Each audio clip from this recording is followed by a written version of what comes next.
से 20 एमसीक्यूज आते हैं, जिसका नाम है चैप्टर 2 क्लास फर्स्ट ईयर की बुक बायोलॉजी, जिस चैप्टर का नाम है बच्चों एंजाइम। ये आप गाइड देख सकते हैं जिसमें से प्रोफेसर टेस्ट को रेडी करते हैं और हर साल इस गाइड में से एंजाइम के 20 एमसीक्यूज आपकी एमडीकेट की जो पेज है उस लोगों के लिए यहाँ से बनाए जाते हैं। और ये बुक काफ़ी ज़्यादा महंगी है, बच्चों को अफोर्ड कुछ कर सकते हैं और कुछ नहीं। इस वजह से मैं आज आप लोगों के लिए ये गाइड लेकर आई हूँ। और अगर आप इसमें से एमसीक्यूज जो मैं करवाऊंगी, इसमें से ही एमडीकेट में से आपके 20 एमसीक्यूज आएंगे, भले वो नीट हो, जे हो, जितनी भी आप लोगों की एडमिशन टेस्ट जहाँ जहाँ से बनते हैं वो मैं आज आप लोगों को करवाने वाली हूँ। इसके बाद आपकी टेंशन खत्म हो जाएगी। आपकी जो प्रॉब्लम्स है कि आप कभी भी एमडीके टेस्ट नहीं दे सकते, हम तो कभी टॉप कर ही नहीं सकते, हम किस तरीके से अपने मार्क्स ले सकते हैं। तो बच्चों ये जो चैप्टर है एंजाइम उतना ज़्यादा ही इम्पोर्टेंट है, इसमें से आपके एमसीक्यूज बनकर आते हैं। इसके बाद अगर आपने ये एमसीक्यूज समझ लिए तो आप लोगों का एमडीकेट, ईडीकेट, नीट जितने भी हैं आप लोगों के एग्जाम, आप सब में ज़्यादा से ज़्यादा मार्क्स को सिक्योर कर सकते हैं। शाबाश! तो वेस्ट करेंगे और अपनी वीडियो को स्टार्ट। तो बच्चों इसमें से जो मैं आप लोगों को करवाने वाली हूँ, मैं इसको खोल लेती हूँ और आपको 1 बाय 1 में अगर एमसीक्यूज करवाऊंगी। और आप देख सकते हैं कि ये हमारी, आपको आई थिंक जूम इन हो रहा हो, यहाँ से मैं आपको करवाने वाली हूँ। सही, the most important group of protein which are biological active. पूछ रहे हैं कि वो कौन सा मोस्ट इंपोर्टेंट ग्रुप है प्रोटीन का जो बायोलॉजिकली एक्टिव होता है। आपको पता है कि जो एंजाइम है वो रिएक्शन को बच्चों क्या करते हैं, स्पीड अप करते हैं।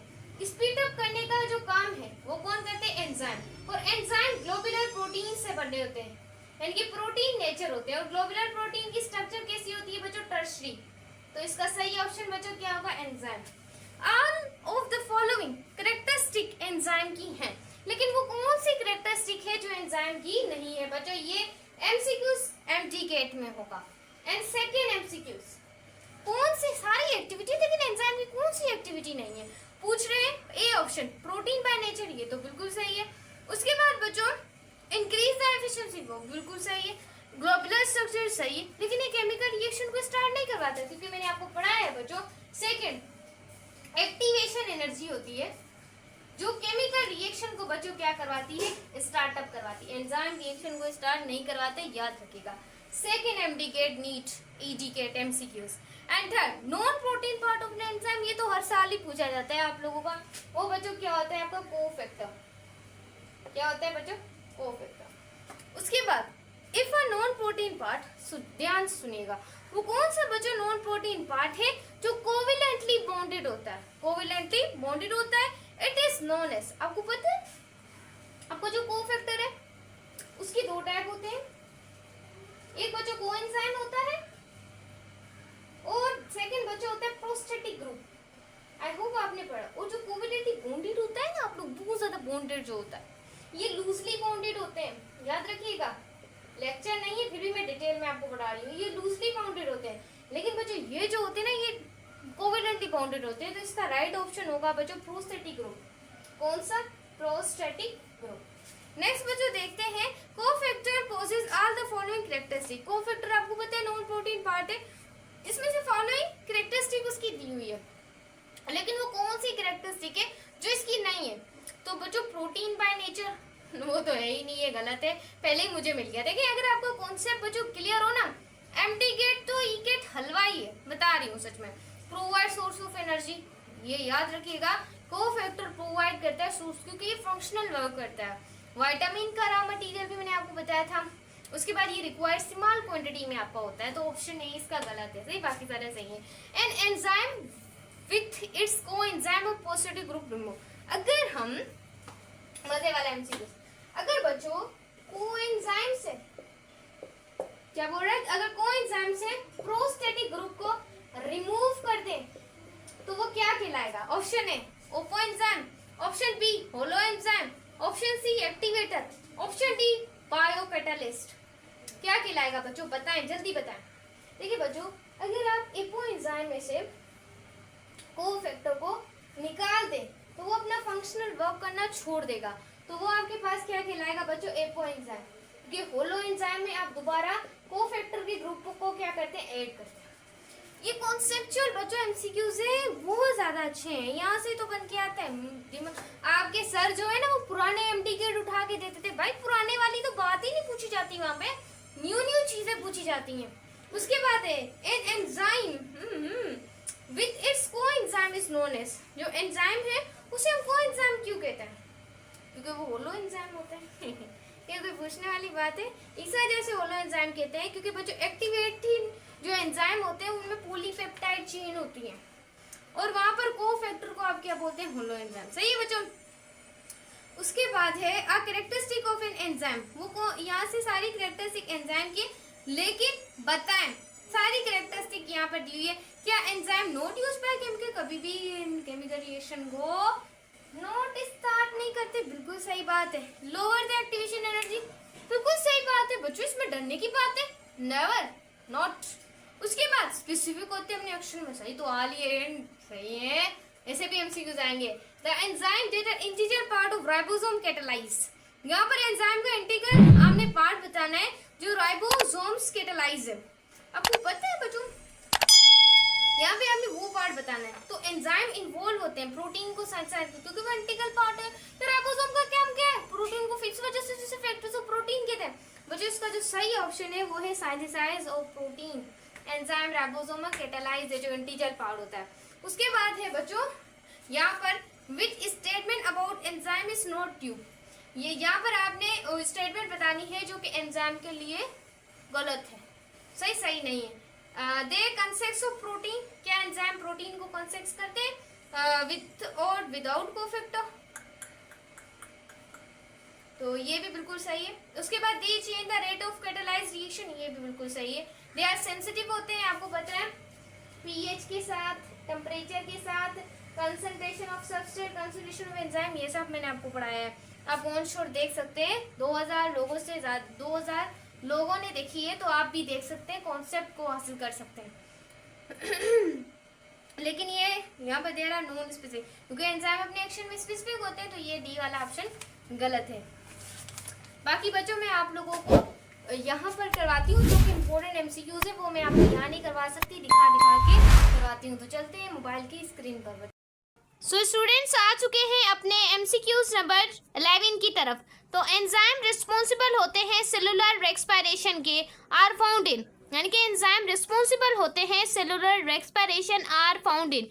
तो आप लोगों ने याद रखना है कि जो हमारे एंजाइम होते हैं उनकी सेलुलर रेस्पिरेशन फाउंड होती है माइटोकॉन्ड्रिया के अंदर भी और किसके अंदर बच्चों? साइटोप्लाज्म के अंदर भी। तो यहाँ पर आप लोगों का डी ऑप्शन क्या होगा? करेक्ट होगा। उसके बाद बच्चों पेप्सिनोजिन इज प्रोड्यूस्ड इन, जो पेप्सिनोजिन है वो कहाँ से प्रोड्यूस्ड होता है? तो हमने याद रखना है वो लाइजोसोम से प्रोड्यूस होता है। ये एमडी गेट का एमसीक्यूज है, याद रखें, क्योंकि एमडी गेट में इसी चैप्टर में से काफी एमसीक्यूज बनेंगे। और अब हम नीचे आ जाते हैं, यहाँ पर कहा जा रहा है कि special chemical substance with which an enzyme react, वो कौन से स्पेशल केमिकल सब्सटेंस है जहाँ पर एंजाइम रिएक्ट? आपको पता है कि जो एंजाइम है वहां पर जो बच्चों केमिकल सब्सटेंस आप लोगों का एक्ट करता है, केमिकल जाकर जिसकी एक्टिव साइड से जो अटैच होता है वो बच्चों आपका क्या होता है? सबस्ट्रेट होता है। क्या होता है? सबस्ट्रेट होता है।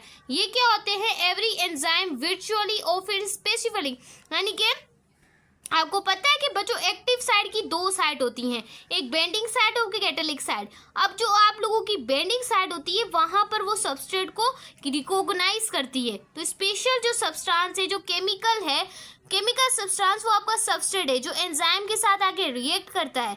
क्लियर है माय स्टूडेंट? उसके बाद बाकी जो हिस्सा आप लोगों का बचता है एंजाइम का, वो एलोस्टेरिक क्या होती है? साइट होती है। क्लियर है माय स्टूडेंट? यहाँ पर सारी सिंप्लीफिकेशन आपको साइड में शो हो रही होगी। ये एमसीक्यूज इंतहाई ज्यादा एमटीके में पूछे जाते हैं, तो आप लोगों का ध्यान यही मेरी तरफ होना चाहिए।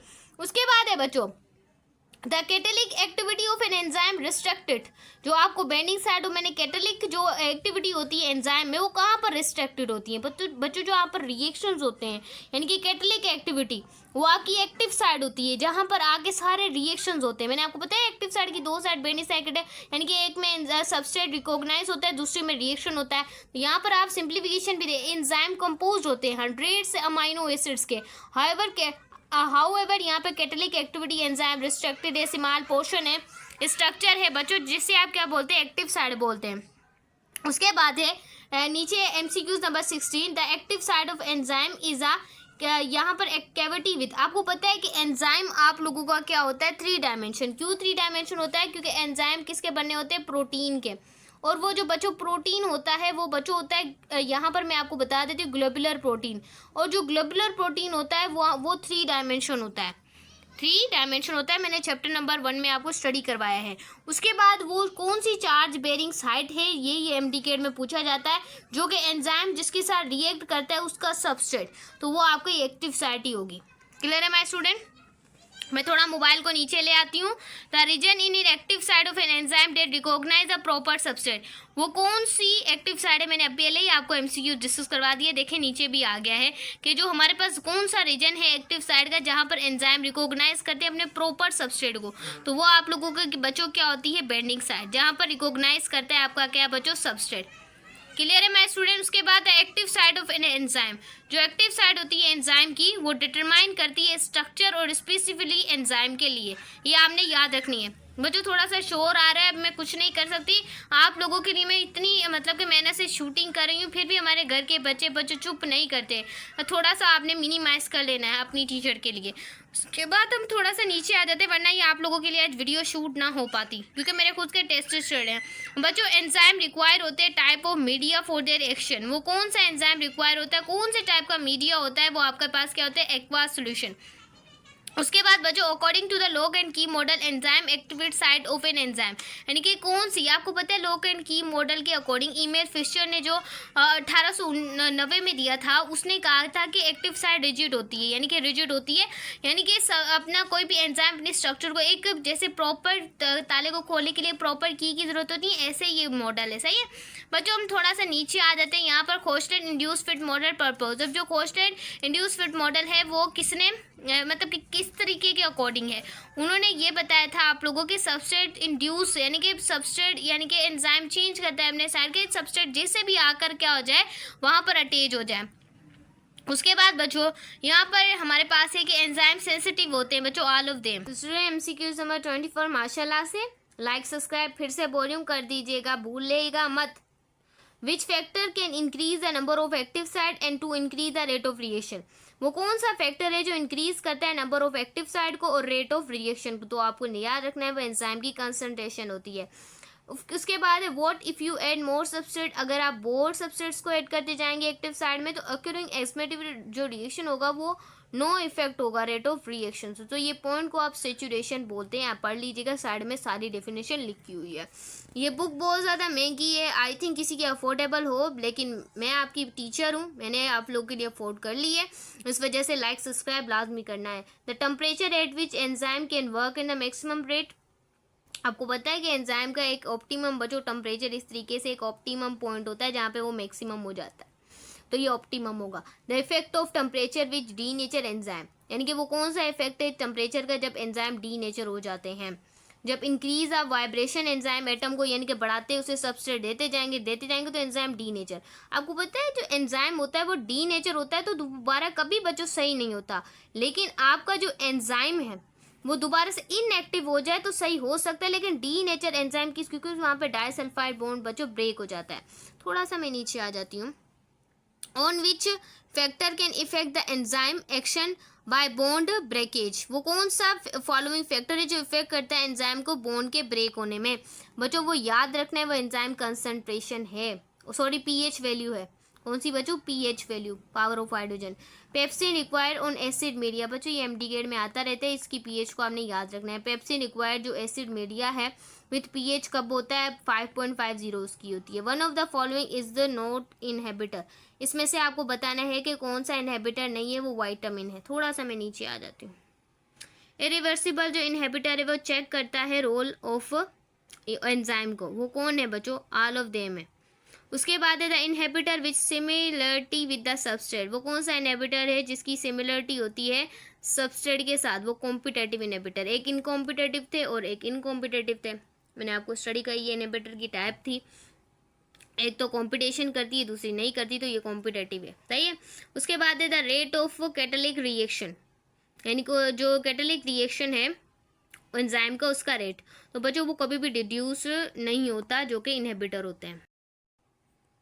तो बच्चों ये थी हमारी आज की वीडियो। अगर आपको हमारी वीडियो अच्छी लगी हो तो वीडियो को लाइक, चैनल को सब्सक्राइब तो लाजमी कीजिएगा। हम आप लोगों के लिए इतना कर सकते हैं तो आप हमारे लिए इतना तो कर ही सकते हैं। चले मैं आपको बुक दिखा देती हूँ, वेट ऑफ द एंड।